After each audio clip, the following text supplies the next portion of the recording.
So that is the problem now. Nowadays people translate sati as mindfulness.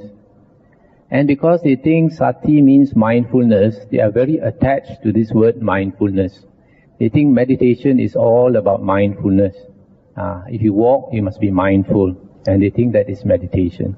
But in the sutta, how did the Buddha explain sati? The Buddha said, sati means to remember what was said and done a long time ago. And there are about 9 suttas which gives the same definition of sati, and there is no other definition. To remember what was said and done a long time ago. Which means it is a quality of remembering. In fact, the word sati comes from another word which is spelled S-M-R-T-I, and which means to remember. So, sati is concerned with remembering. Now, nowadays people use the word mindfulness, but mindfulness has 2 aspects, just like the word perception. Mindfulness has 2 aspects. One is awareness. Awareness, being generally aware. And that is the meaning people attach to. People think that sati means generally aware. But that is not the meaning. The meaning has to do with remembering. The second meaning of mindfulness is the quality of remembering. And that is the real meaning of sati. So, a reasonable translation of the word sati can also be recollection. Recollection, remembering. Why is it we have to remember? Because in the sutta, the Buddha said when we practice sati, we are supposed to contemplate the body and the mind. In other words, the 5 khandhas, the 5 aggregates of attachment that we attach to as the self. We think that these 5 things are the self. The first one is body, second one is feelings, perception, volition, and consciousness. For example, if your body is tall, you say, I am tall. You don't say the body is tall, you say, I am tall. When the body is sick, you say, I am sick. So you always associate the body with the I. The same with feelings, perception, volition, and consciousness. So because we associate these 5 things with the self,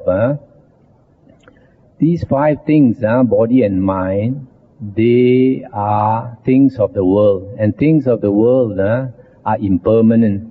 And because they are impermanent, they change. For example, the body can become sick, the body can age, the body can die. So when that happens, you are alarmed because you think, I am aging, I am becoming sick, I am dying. So the same too with the other aggregates. So because of that, the Buddha said, we should see that the 5 aggregates, the body and the mind, is not self. So in the suttas, the Buddha had this expression. The Buddha said, we must always contemplate the body as, this is not mine, this I am not, this is not myself. This is one thing that nowadays, not many people are point this out or stress on this, but this is in several suttas, that we should see the body and the mind as, this is not mine, this I am not, this is not myself. So in the practice of sati, whenever we contemplate the body and the mind, we must always bear this in mind. This is not mine, this I am not, this is not myself. When we see this, then slowly we see that this body and this mind is not I, is not the self, and slowly we detach ourselves from the body and the mind. Now in the suttas, the Buddha also said, in practice of sati, we should contemplate body, feelings, mind, and Dhamma. Body, feelings, and mind can be said to be equivalent of the 5 khandhas, which is the body, feeling, perception, volition, and consciousness, which is basically body and mind. The last one, Dhamma, is the Buddha's teachings. The Buddha's teachings. So when we practice sati, we must contemplate the body, the mind, see it as not self, and call to mind, reflect on the Dhamma, the Buddha's teachings. That is how we practice sati. Now, when we practice sati, recollection, we can practice on one object or several objects. If we practice on one object, for example, Anapanasati, it becomes a samatha meditation. And Anapanasati was a method of meditation taught by the Buddha. In fact, the principal method of meditation taught by the Buddha. And in the suttas, it was stated that the Buddha said that he used Anapanasati to become enlightened. He practiced Anapanasati and used it to attain enlightenment and become a Sammasambuddha. So, Anapanasati is the principal meditation in the Buddha's teachings. But regrettably, nowadays sometimes some people belittle Anapanasati as though Anapanasati was not the Buddha's teachings. In the Anapanasati Sutta, the Buddha said that the practice of Anapanasati or recollection of the breath or mindfulness of the breath, the Buddha said that the breath body is also a body. In other words, the breath body, the breath itself is also a body. So when you practice contemplation of the body, contemplation of the breath is part of it. And when you practice a samatha meditation to tranquilize the mind, you have to sit down to practice it. You cannot, if you really want to attain perfect concentration, you cannot walk around or stand to attain perfect concentration. You must sit. Why? Because when you attain perfect concentration, which is jhana, the five senses, the seeing, the hearing, the smelling, taste and touch, slowly recede from you. Slowly recede from you. In other words, the external world slowly disappears from you. And to practice Anapanasati, I will explain a little bit about the practice of Anapanasati. Practice of Anapanasati is we sit down and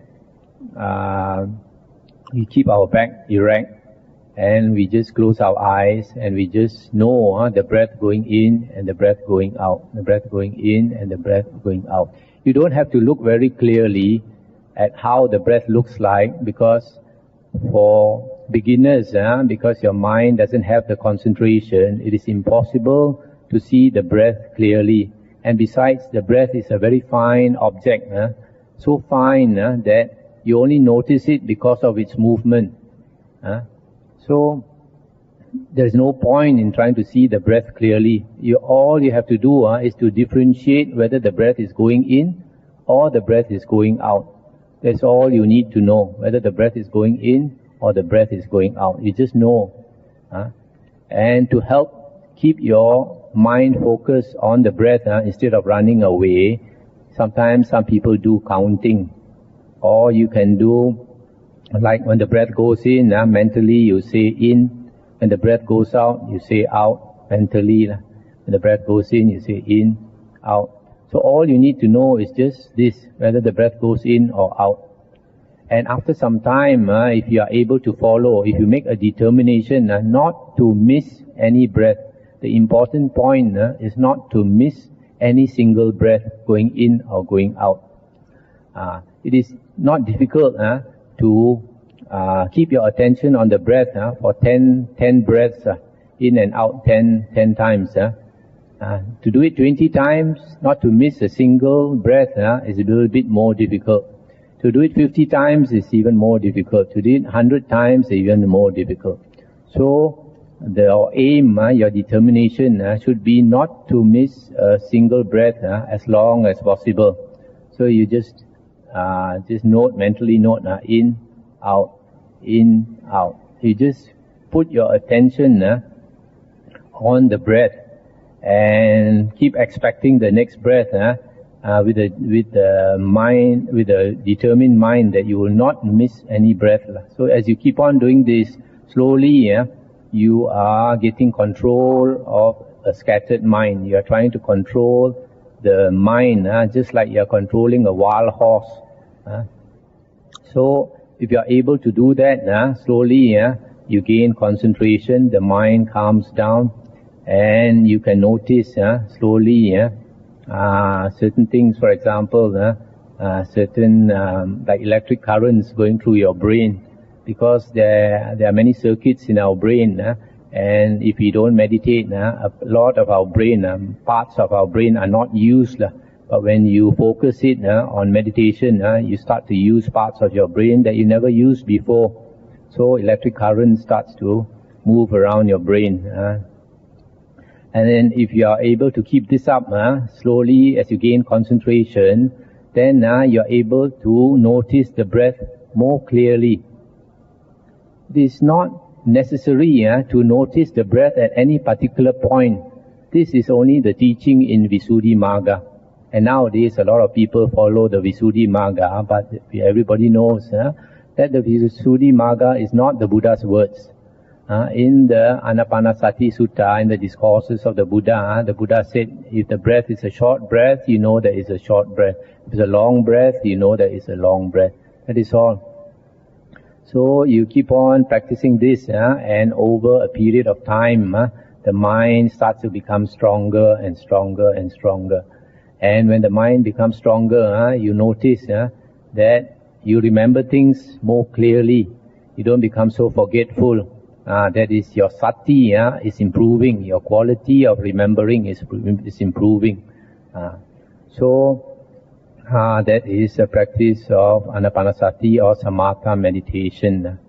Now, if you contemplate on more than one object, it becomes like a Vipassana meditation. For example, we can contemplate on the 5 aggregates. And for this type of Vipassana meditation, if you don't want to sit, any other posture is also possible. Even when you're walking, when you're sitting, when you're standing, etc. Or even lying down, you can also practice this Vipassana contemplation. And in the suttas, the Buddha said, when we practice Vipassana meditation, we contemplate on the body. Not so much the movements of the body, they don't give you much wisdom, but to contemplate on the nature of the body. One of the contemplations is the 32 parts of the body. You recite head, hair, body hair, nails, teeth, skin, flesh, sinew, bones, marrow, etc., etc. So these are the 32 parts of the body. As you recite one by one, you contemplate each part of the body. You recite forwards and recite backwards. And slowly you understand the nature of the body. Because we don't contemplate on the 32 parts of the body, whenever we see somebody, we see only the outer form. So we become attracted to that person because of the physical outer appearance.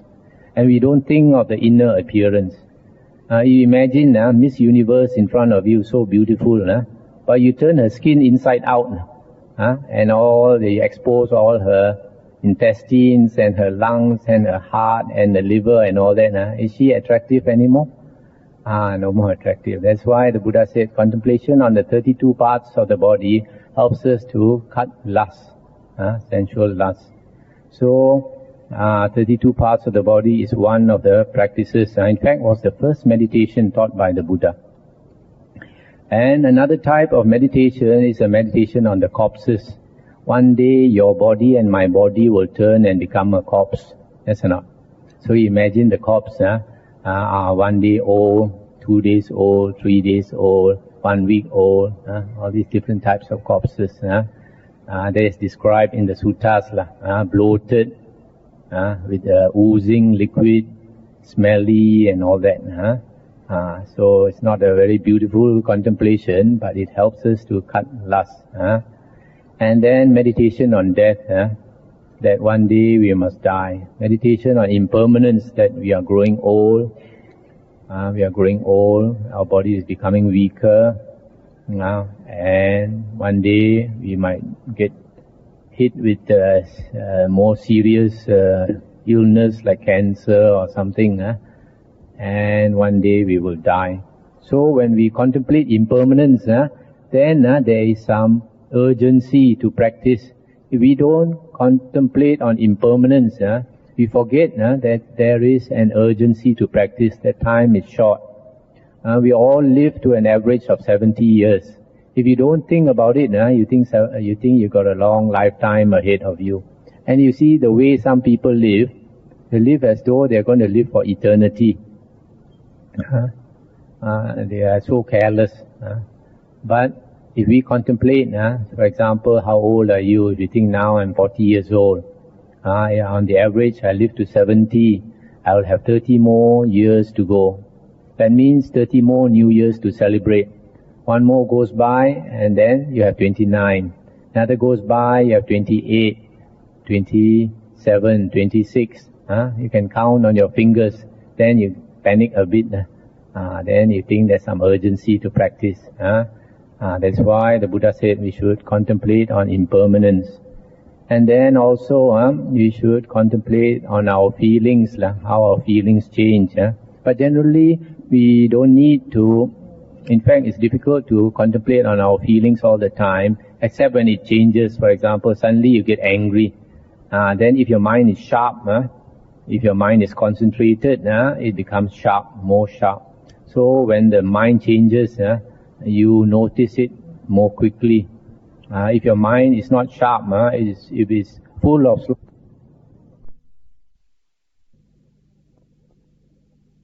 So we note our feelings. And in fact, it's very important whenever we practice Vipassana to examine our ego. Earlier I said, the Buddha said, to see everything as this is not mine, this I am not, this is not myself. But when something affects you, like for example, somebody says something you consider as unpleasant, suddenly the anger arises. When that happens, straight away you must see that it is because of the ego that your anger arises. If there's no ego there, why should you be upset? Yes or not?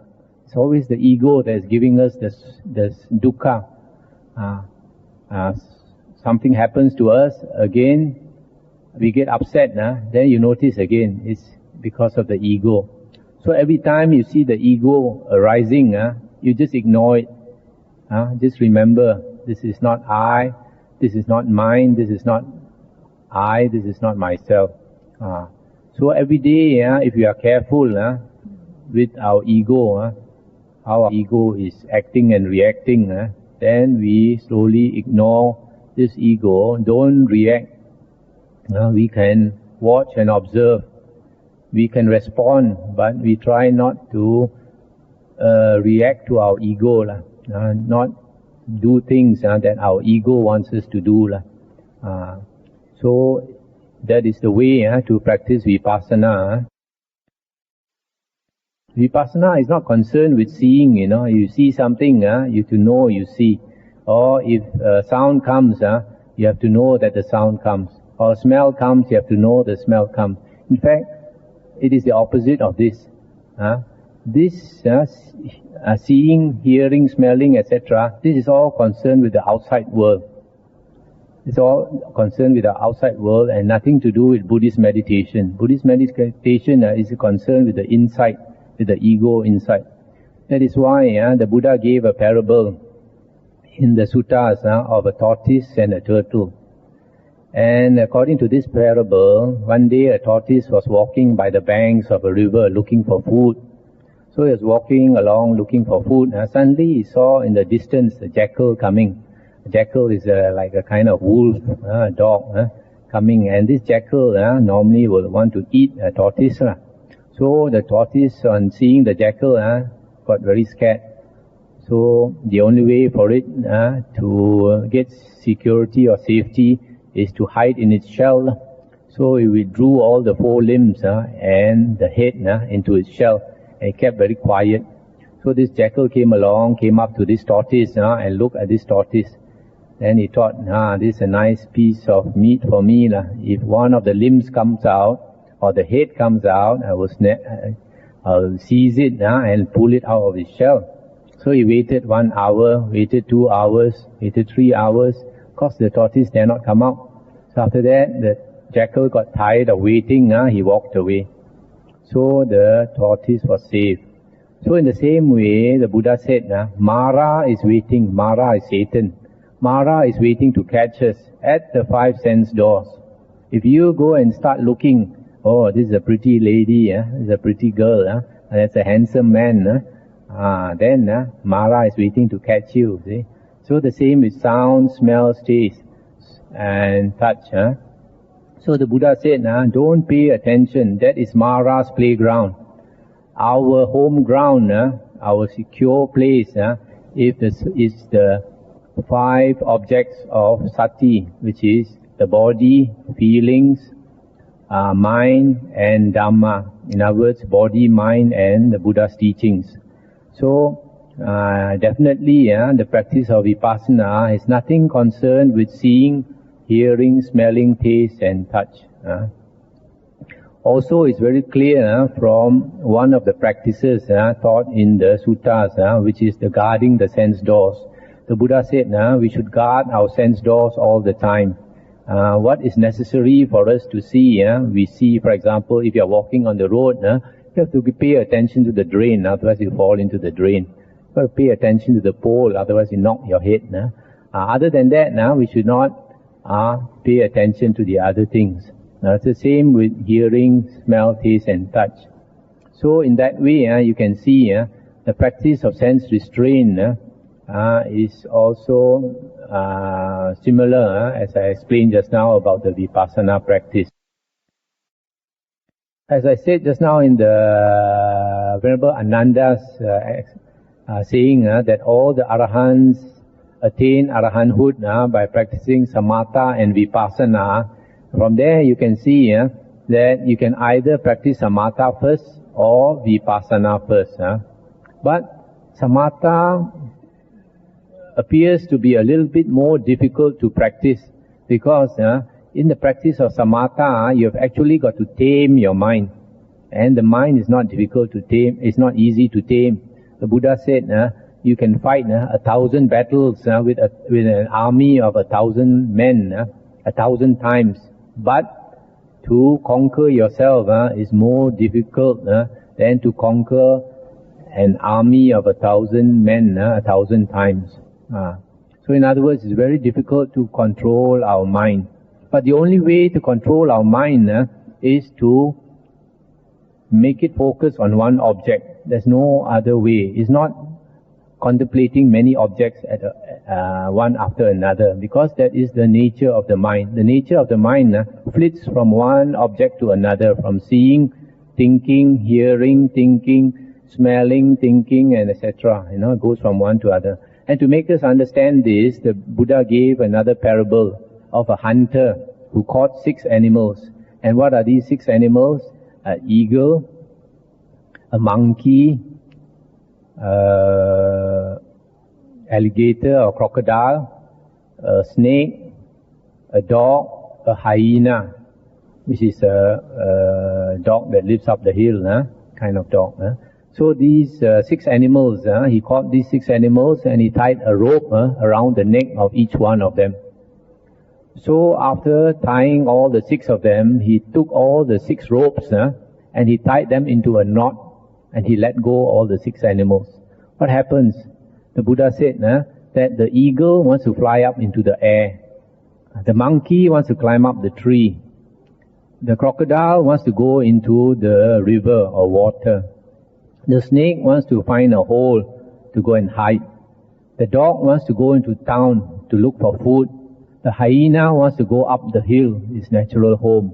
So these 6 animals will be pulling in 6 different directions. And whichever one is strongest, he will pull and the others have to follow him. And when he's tired, another one will be stronger, will pull and the others have to follow him. This is exactly the working of the mind, the everyday mind. The everyday mind, we are pulled by the six sense objects at the six sense doors. The seeing, the hearing, the smelling, taste, touch and thinking is pulling us all the time. And whichever one is strongest, our attention will go there. For example, now you are listening to the Dhamma talk. Suddenly a mosquito bites you. Suddenly you feel the pain or the itch, and your attention will go there. Or suddenly a car goes by and somebody sounds the horn, bon, and your attention goes there.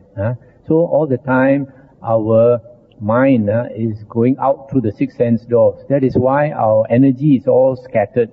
Our mind is all scattered. So because your mind is all scattered, it is not in focus. When it is not in focus, it's like a telescope not in focus. How can you see clearly? You cannot see clearly. That's why you don't see things as they really are. The only way to see things really clearly is to focus your mind. So how to tame these six animals? The Buddha said, what the hunter did was wrong. The Buddha said, all the six ropes tied to the six animals should all be brought and tied to a stout pole. If you take all the six ropes and tie to one stout pole, then wherever all these six animals try to go, they can only go round and round that pole. Yes or not? They go round and round until they are tired, and they will lie down very quietly, tamed at the bottom of the pole. That is the only way to tame them. In other words, this one pole represents one object. In other words, if our mind tries to run out somewhere, we pull it to the breath. Tries to run out again, we pull it to another breath. As the breath goes in and out, we just keep it focused on the breath. So whichever way it tries to run, you pull it back to the breath. Start thinking of the home, you pull it back to the breath. You start thinking of your work, you bring it to the breath again. So you keep on doing that until the mind is tamed. And that is the only way to tame the mind. So that's why I said samatha meditation is a little bit more difficult to practice, because that is basically getting control of your mind, which you never had before. So in the practice of sati, I summarize, in the practice of sati, we must constantly remember that the body and the mind is not the self. So because the body and the mind is not the self, when you see the ego manifesting, and the ego trying to get its way, you don't listen to the ego, you don't react, you just stay calm and cool, as they say, play it cool. And the other thing is that if we constantly remember that the body and the mind is not the self, then we don't use the thinking mind. Because every time we use the thinking mind, we are trying to protect the self. We are trying to get the best situation, the best advantage in any situation. And that means every day you try not to use the thinking mind. You try to let go of the self. And that is very difficult.